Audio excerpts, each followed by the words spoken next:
हम सब जानते हैं कि देश की आंतरिक सुरक्षा, कानून व्यवस्था और सुरक्षा का बेहतर माहौल बनाने के लिए इन बलों की महत्वपूर्ण भूमिका है।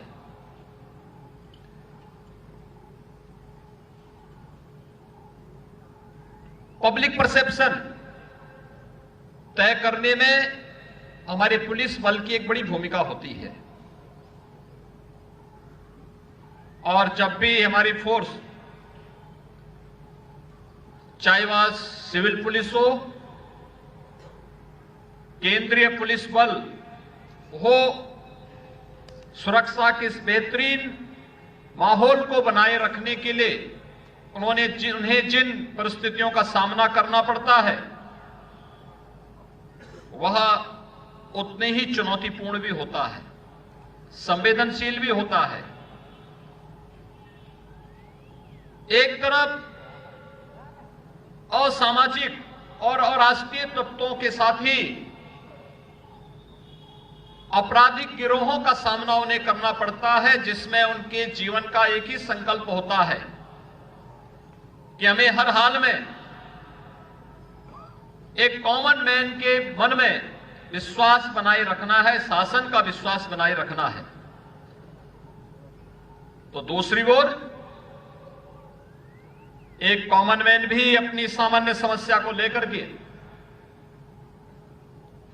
सबसे पहला वह किसी के पास आता है, तो जहां पे सिविल पुलिस होती है, सिविल पुलिस के पास वो अपनी समस्या को लेकर के आता है, सुरक्षा से संबंधित मामले को लेकर के, अपराध से जुड़ी हुई किसी घटना को लेकर के, या फिर केंद्रीय पुलिस बलों के जवान जहां पर कार्य कर रहे हैं उनके पास जाकर के वह गुहार करता है। उस समय हमारा व्यवहार कैसे है, हमारा पब्लिक के साथ संवाद कैसा है, ये इस पे निर्भर करता है और उसके मन में एक नया विश्वास उसके माध्यम से पैदा होता है। मैं बार बार इस बारे में सोचता हूं कि हमें दोहरी भूमिका के साथ कार्य करना होता है। हमारे पुलिस बल को कार्य करना होता है। एक तरफ संवाद का रास्ता, कॉमन मैन के साथ संवाद बनाना, संबंधित स्टेक होल्डर के साथ संवाद बनाना, दूसरी तरफ असामाजिक और अराष्ट्रीय तत्वों के साथ जीरो टॉलरेंस की नीति के तहत कार्य करते हुए उसे परिणाम तक पहुंचाना। और उस समय उसके मन में एक ही भाव होता है कि हतो वा प्राप्से स्वर्गम जित्वा वा भोक्ष्यसे महीम। मुझे अपने नागरिकों को इस प्रकार का माहौल देना है, भले उसके लिए मुझे कुछ भी क्यों ना बलिदान देना पड़े। इस दृष्टि से जब वह कार्य करता है कि अगर बलिदान हुआ तो स्वर्ग का राज भोगूंगा, लेकिन अगर जीता तो एक कॉमन मैन के चेहरे की खुशी से उसको लगता है कि मैं ही इस राज को प्राप्त कर रहा हूं। ये बड़ी बात होती है, दूसरे की खुशी में खुश होना, दूसरे के दुख में दुखी होना।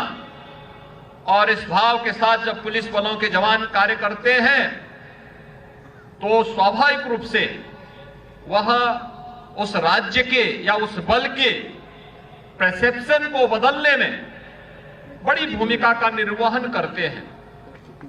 और यह मैंने पिछले 7 वर्ष के दौरान उत्तर प्रदेश जैसे राज्य के अंदर अनुभव किया है। मुझे बताने में कोई संकोच नहीं कि उत्तर प्रदेश का गत चुनाव केवल लॉ एंड ऑर्डर की स्थिति पर हम लोग चुनाव जीतने में सफल हो गए। कॉमन मैन के मन में एक विश्वास था कि सुरक्षा का माहौल है।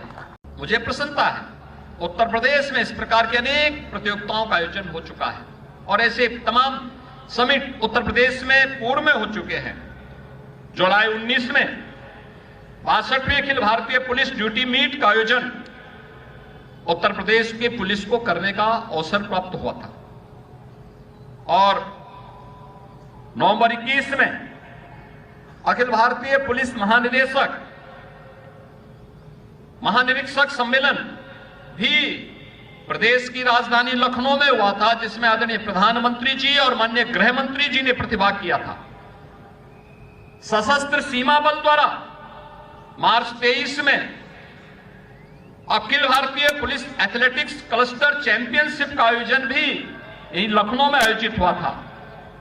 स्वाभाविक रूप से ये तमाम प्रकार के आयोजन उत्तर प्रदेश में पूर्व में हुए हैं और इन कार्यक्रमों के माध्यम से जब आदरणीय प्रधानमंत्री जी आज देश के अंदर वर्तमान की चुनौतियों को ध्यान में रख करके और भविष्य की आवश्यकता को ध्यान में रख करके जब स्मार्ट पुलिसिंग की बात करते हैं तो स्मार्ट पुलिसिंग के लिए उन्होंने कुछ सूत्र जरूर बनाए हैं कि स्ट्रिक्ट एंड सेंसिटिव पुलिस हमें चाहिए।